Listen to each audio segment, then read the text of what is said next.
कलाहांडी जिला मो रामपुर ब्लॉक ठारे शुक्रवार दिन महासमारोह 27तम कलाहांडी उत्सव घुमरा 2025 पालित हो जाइछि।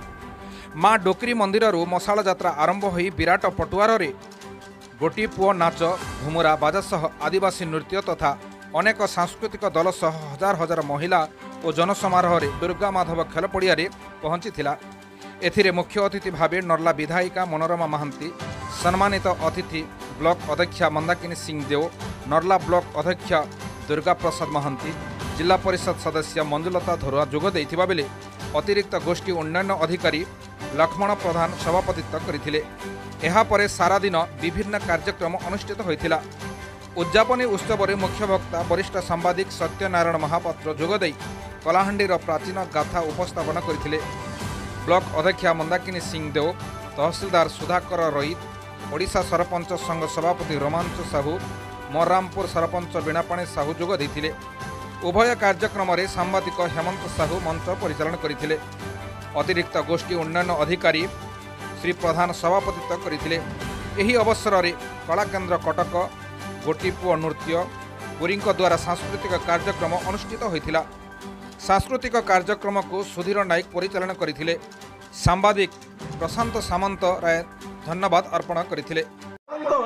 कलाकार मान को उत्साहित करू ए माटी पवित्र माटी ए माटी रे पृथ्वी पाई अवदान कोन जदि कलाहांडीर माटी देइछि ताले से होउछि खाद्यान्न धान धान उत्पत्तिर स्थान होउछि एही कलाहांडी माटी। समग्र विश्व को अन्न देइछि बा जोगैछि एही माटी। कलाहांडी एवं कोरापुट पार्वत्य अंचल में धानर सृष्टि बोली गवेषणा परे लब्ध होइछि जो प्रमाण से प्रतिष्ठित करुछि जे कलाहांडी माटी रे एवं कोरापुट एवं कलाहांडी पार्वत्य अंचल रे एक जातीय भाषारू धानर सृष्टि एवं सेही धान सेही अन्न ब्रह्म आज कोटि कोटि लोक मुहरे आहार जोगुछि। तेणु आमको तो निश्चय गर्वित अनुभव करिवार अछि जे एही होछि से पवित्र माटी, पुण्य माटी जे खाद्यान्नर सृष्टि करिछि एवं विश्ववासी को खाद्य जोगाई दउछि।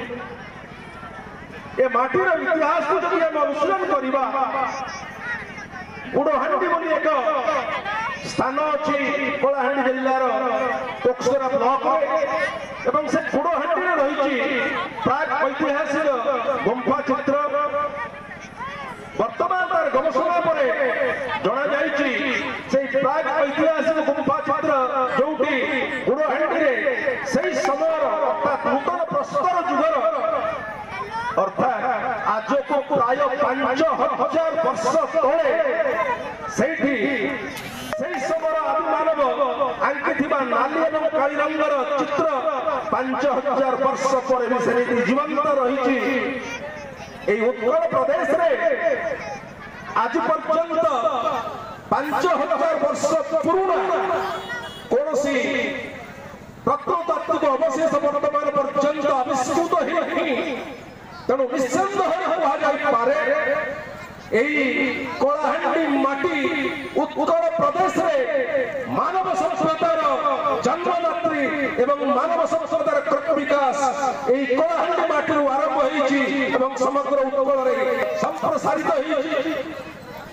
आमे गर्व करिबा कथा आमे सेही माटीर उत्तरदायक जो माटी रे मानव संस्कृतर आरंभ होइଥିଲା आज 5000 वर्ष तले एवं कलाहांडी होछि एक पार्वत्य अंचल आमे पहाड़ पर्वत ऊपर अछि हुआ जाए कलाहांडी रे वर्षा हेले कटक रे बन्या हुए हमर सब पानी खसी खसी जाए एवं सेठी खाली माटी काहे पानी जाए नहीं पानी सहित पटु माटी सब बोई नैछि एवं समतल अंचल को उर्वर करिछि एवं उपकूल अंचल आज समृद्ध होइछि।